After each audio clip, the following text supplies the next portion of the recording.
Josh, this is the third straight week in which you guys are going to be playing a ranked opponent.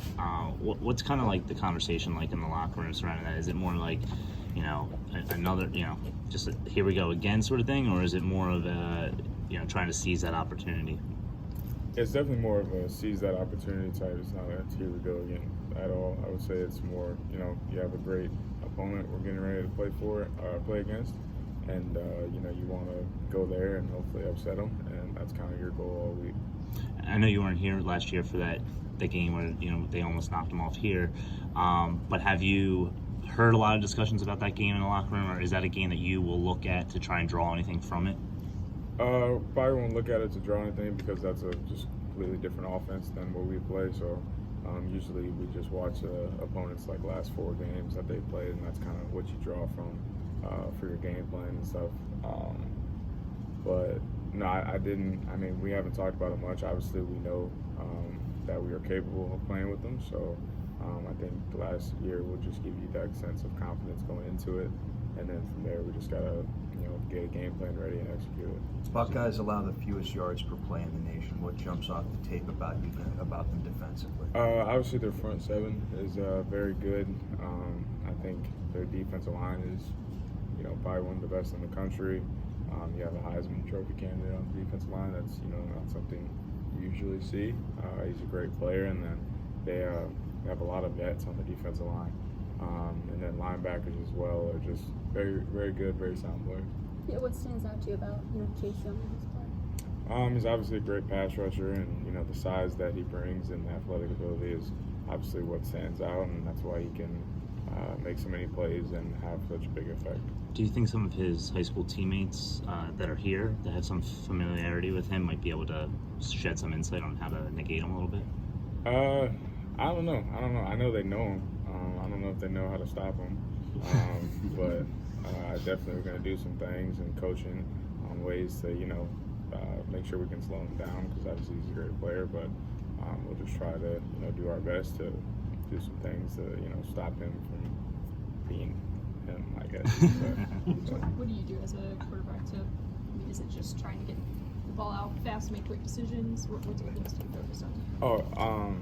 In regards to good defense, just dealing with the pass rush and the you try not to. I mean, you really don't think about it. On your quick plays, you gotta get the ball out of your hands fast, and then when you go have drop back passes, you gotta take your time, and you gotta be able to work in the pocket and stuff like that. So it's not something you necessarily think about. You just know in your different passing situations how you need to get the ball out of your hand. The fact that you guys had some success early, moving the ball against Michigan, can you build on that against a team like Ohio State, which, obviously Michigan also has a pretty good defense? Mm-hmm. And what is just finishing one of those drives with a team like... Yeah, my movie is just a little bit... Sorry? Yeah, can you? Sure. You just had it right in my mouth. Finishing those drives and maybe being competitive early, mm-hmm. is that the difference between being in a game and then seeing things? Yeah, that's obviously the difference. We have to, if we have good drives, we have to just finish them and come away with points. I think that's the biggest, emphasis we take away from last week is just we were able to move the ball, we were able to execute. We just have to finish when we get into the red zone. When you look back at those 2 drives against Michigan, what's obviously the interception on one of them, but what stood out most about what went wrong and how did you not finish them? The interception obviously ended that drive, and then I'm trying to think. There were 2 tackles for loss. Yeah, we got into it. We got a sack in 3rd and 8. They dropped out in the zone, and then I think we had another tackle for loss on 2nd down when I think it was 2nd and 5 around there, and that turned into 3rd and long. So just staying out of 3rd and longs when you're in the red zone, and then just shoring up our pass protections and making sure I get the ball out faster on the interception is what I think we need to work on. 4 sacks allowed last Saturday. Well, how are teams attacking you guys? How are teams, making your life uncomfortable back there?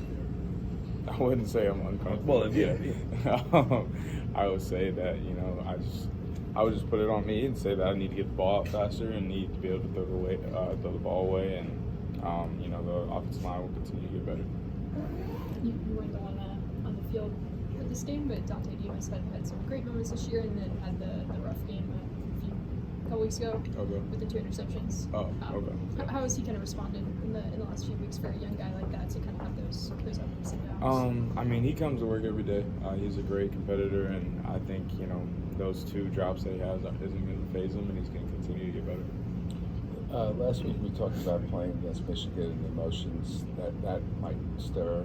Mm-hmm. I assume you might have grown up not liking the team from Columbus, Yeah, given where you yeah. lived and who your dad worked for. Yeah. Is that a good assumption? That'd be a great assumption. Okay. Yeah. So, I mean, so does this maybe in a weird way fire you up even more because we're not?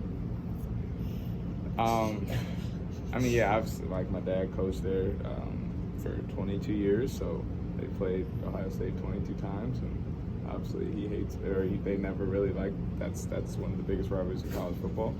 So as a kid, and you're growing up in that, you experience it, but I wouldn't say there's any extra or anything less. It's just I've experienced it. I know what their fans are like. I know what their stadium's like. I've been there. I was there when they did the 1 versus 2 game. So yeah, I mean, it's nothing extra. It's just kind of another, I guess, cool experience to be able to play in the horseshoe and everything like that. But does that? I mean, not that emotion, but the fact that it is Ohio State. Does that, just as a playing number 3 team in the country, does that at this stage of your career give you any extra, pump you up, or do you? Yeah, I mean, you're playing. You said they're number 3 right now. I don't know if they moved up. There's 3. Well, they have Three. the playoff. Right. So we figure out what they're actually. But yeah, playing an undefeated Ohio State team at Ohio State is, definitely gets you motivated, and because you have to execute because they're a great football team. So you really have to be on your A game, and that gets you, get you excited throughout the week to be able to play a team like that. And just one other question. I don't know how much you guys pay attention to point spreads, but Okay. did you see how 43 or 44 point underdogs? Oh wow, that's a lot. I didn't see that. I don't pay too much attention to the I spreads. didn't think so, but Yeah, no. does that fire you up? No. It's just that's Vegas, right? That's how I that guess, goes. yeah. That's none of my business.